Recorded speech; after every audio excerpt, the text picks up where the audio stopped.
Uppal stadium orange జెర్సీలు ధరించి అరుస్తూ enjoy చేస్తున్న వేల మంది ఫ్యాన్స్ ఒక్కసారిగా డీలా పడ్డారు. మళ్ళీ ఇదే రిపీట్ అయిందేంట్రా బాబు అన్న కోపం ఒకవైపు, ఈసారికి ఇంతేనేమో అడ్జస్ట్ అయిపోదామన్న ఆలోచన మరోవైపు. సన్ రైజర్స్ కంచుకోటైన రాజీవ్ గాంధీ స్టేడియంలో ఫ్యాన్స్ మూడిది. తాము ఎంతో నమ్మినా తమకు ఎంతో ఇష్టమైన వైజాగ్ కుర్రాడు నితీష్ రెడ్డి అవుట్ అవ్వగానే అంతా ఛా అని అనుకున్నారు.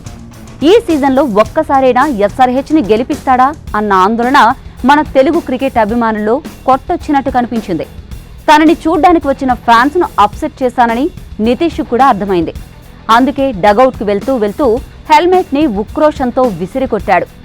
ఇప్పటి వరకు ఆడిన మ్యాచ్లో ఏమాత్రం రాణించని నితీష్ రెడ్డి తాజా మ్యాచ్లో మరింత ఘోరంగా ఆడాడు. టుక్ టుక్ బ్యాటింగ్తో విసిగెత్తించాడు. ఒకవైపు వికెట్లు టపీటపీమని పడుతుంటే క్రీజ్లో ఉన్న నితీష్ దగ్గరుండి గట్టెక్కిస్తాడు అనుకుంటే లూజ్ షాట్స్ కి వెళ్లి మళ్లీ అవుట్ అవ్వడం ఫ్యాన్స్ కి మరింత కోపం తెప్పించింది. ఇక ఎస్ఆర్హెచ్ కి ఇంకా 9 మ్యాచ్లున్నాయి. అందులో కనీసం 7 మ్యాచ్లు గెలిస్తేనే ప్లే ఆఫ్ గా వెళ్లగలరు. 2024లో టీంతో కలిసికట్టుగా ఆడితే ఈసారి మాత్రం ఆ సీన్ కనిపించడం లేదు. ట్రావిస్ హెడ్, అభిషేక్ శర్మ నుంచి బౌలర్ల వరకు యూనిటీ లేకుండా ఆడుతున్నారు. మిడిల్ ఆర్డర్ బ్యాటర్ నితీష్ పరిస్థితులకు తగ్గట్టుగా ఆడడం లేదు. టీం వేగంగా పరుగులు చేస్తున్న సమయంలో స్ట్రైక్ రొటేట్ చేస్తే సరిపోతుంది, కానీ నితీష్ అలా ఆడడం లేదు. ఇక టీం ఇబ్బందుల్లో ఉన్నప్పుడు తన అగ్రెషన్ను పక్కన పెట్టి అవతల బ్యాటర్ని సపోర్ట్ చేయాలి. గుజరాత్పై మ్యాచ్లో నితీష్ అదే ప్రయత్నం చేసినా తర్వాత అనవసర షాట్కు వెళ్లి వికెట్ సమర్పించుకున్నాడు. ఇప్పుడున్న ఫామ్ చూస్తే లాస్ట్ ఇయర్ తరహాలో నితీష్ రెచ్చిపోవాలంటే కష్టమే. కానీ ప్రతి మ్యాచ్లోనూ త్వరగా అవుట్ అయితే నితీష్ పైన ప్రెజర్ అమాంతం పెరిగిపోతుంది. ఇది తన బ్యాటింగ్ పైన తీవ్ర ప్రభావం చూపే అవకాశం ఉంది. సన్ రైజర్స్లో తన పర్ఫార్మెన్స్ వల్లనే నితీష్ భారత్ జట్టుకి సెలెక్ట్ అయ్యాడు.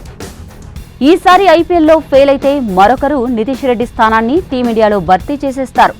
అసలు నితీష్ ఆరోగ్యంగా ఉన్నాడా అన్న డౌట్ కూడా అభిమానుల్లో కలుగుతోంది. ఇప్పటి వరకు జరిగిన మ్యాచ్ల్లో నితీష్ రెడ్డి ఒక్క ఓవర్ కూడా బౌలింగ్ చేయలేదు. ఆల్రౌండర్గా టీంకి ఎంతో విలువైన ప్లేయర్ నితీష్. అలాంటి నితీష్కి బౌలింగ్ ఇవ్వకపోవడం ఏంటి అంటూ ప్యాట్ కమిన్స్ పై విమర్శలు వస్తున్నాయి. నితీష్ పూర్తిగా గాయం నుంచి కోలుకోలేదు కాబట్టే బౌలింగ్ చేయడం లేదని ఎక్స్పర్ట్స్ అంటున్నారు. మరి కేవలం బ్యాటింగ్ కోసమే నితీష్ని టీంలో తీసుకోవడం కంటే అతన్ని ఇంపాక్ట్ ప్లేయర్గా చేసేయొచ్చంటూ మరికొందరు పెదవి విరుస్తున్నారు. మరి అంచనాలకు ఏమాత్రం రీచ్ అవ్వని నితీష్ని పక్కన పెడతారా, లేదంటే ఫామ్తో సంబంధం లేకుండా ఈ వైజాగ్ కుర్రాన్ని సన్ రైజర్స్ జట్టు టీంలో కొనసాగిస్తుందా?